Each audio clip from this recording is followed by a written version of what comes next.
Guyana's Elections Commission votes to create a new voters list ahead of any polls. And in sport, Guyana Jaguars win their 5th straight regional 4-day championship. I'm Ricardo Roberts, and this is Caribbean in 10 for Friday, 15th March 2019. I'll be back with the details after the break.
The Guyana Elections Commission, GECOM, has voted to create a new voters list using house-to-house registration, which means the polls will definitely not be held before April 30th, which is when the current list expires.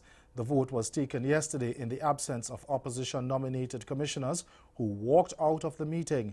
The opposition People's Progressive Party, the PPP, is against house-to-house registration, which it says will delay the general and regional elections, which are constitutionally due by March 19th, following the coalition government's defeat in the December 21st, 2018 no-confidence motion. Speaking to reporters after the vote, which was taken 2 days after President David Granger urged GECOM to present him with a work program for getting ready for the polls, Government Commissioner Charles Corbin said the PPP-appointed commissioners refused to vote on the issue of house-to-house registration. They said that they will not participate in any vote. All right, and they picked up at that point while the vote was in progress. So that basically they abstained from voting on the question. So basically, in this particular instance, the chairman didn't even have to intervene because there were 3 votes for the motion and for house to house, and there was an abstention. The vote was to proceed to elections with a list that is the basis of a house-to-house registration. And that is the point when they left the meeting. St. Kitts and Nevis Prime Minister Dr. Timothy Harris has been re-elected unopposed as the leader of the People's Labour Party, the PLP, one of the parties in the Twin Island Federation's coalition government. A PLP statement said he was returned to the position during the private session of the party's 3rd annual national convention on Wednesday night. Harris reminded supporters of the strides being made in St. Kitts and Nevis under his leadership in the Team Unity government. He made particular reference to government employees, mortgage program, the poverty alleviation program, and the hurricane roof repair program. The public session of the party's annual convention will take place on Saturday. Trinidad and Tobago's national carrier Caribbean Airlines has been ordered to review its contract with Boeing for new MAX 8 aircraft, the same model involved in Sunday's Ethiopian Airlines crash.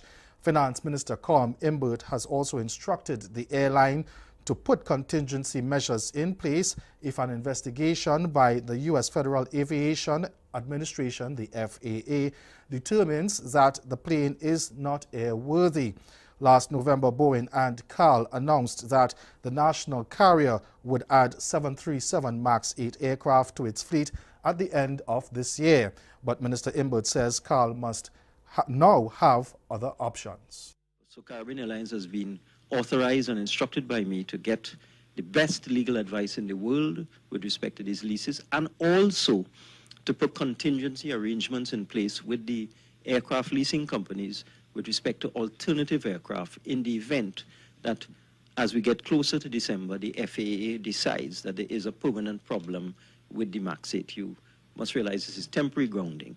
Of course, you have the psychological issue as well with respect to the aircraft, even if the FAA came out and said it's a good aircraft.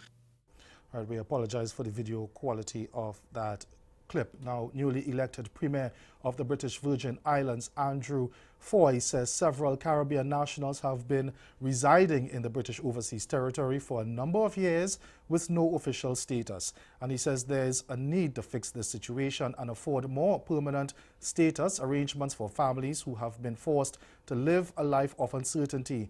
Addressing the opening of a special two-day summit of the OECS on yesterday evening, Foy said that since taking office 2 weeks ago, his government set up a committee to urgently look into the status of thousands of people, most of them from the Eastern Caribbean, who have made the BVI their home. And stay with us, your Midday Sport is next. University of Guyana on the question of the diaspora and the role. I presented a paper that has just been published by the University of Guyana. And I want to read just a sentence of the contribution that Guyanese abroad have been making. Remittances represent more than foreign direct investment and nearly as much as current official development assistance from all donor parties.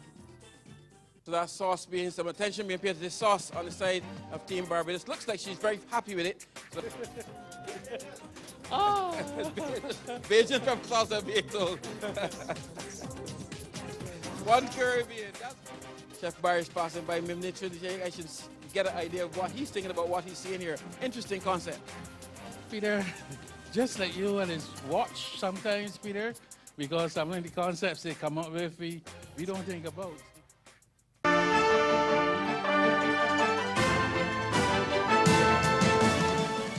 38 overs was all it took for Leeward Islands Hurricanes, already slim chances of winning the regional 4-day championship, to vanish completely. Starting their rescheduled fourth-round match against Barbados Pride, 23 points behind leaders Guyana Jaguars in second, and needing every available batting and bowling point in order to top the standings, the hosts were bundled out for 90 in their first innings. Their batting demise confirmed the Jaguars as the regional 4-day champions for a 5th straight season, with Leon Johnson's side now holding an unassailable lead with 154.2 points following the completion of their complement of matches last weekend.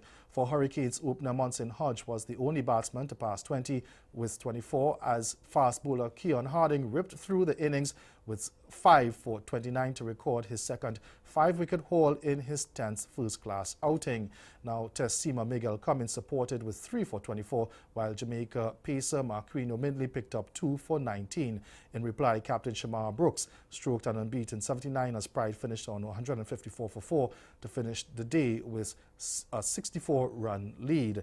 Meanwhile, Jason Mohammed struck his 14th first-class half-century and 3rd of the season to spearhead a strong Trinidad and Tobago Red Force batting effort on the opening day of the rescheduled first-round match against Scorpions. More in this report. Set the tone with a massive century stand worth 134 before being separated. The right-handed Hope, who has been in terrific form lately in domestic competitions, notched 64 with 10 fours, and as he made a successful return to the team. The left-handed Solozano also played well for his 63, which included 11 boundaries, as TNT blunted the Jamaican attack. That's Caribbean in 10. Join us again at 6:30 for Caribbean Line. Good afternoon.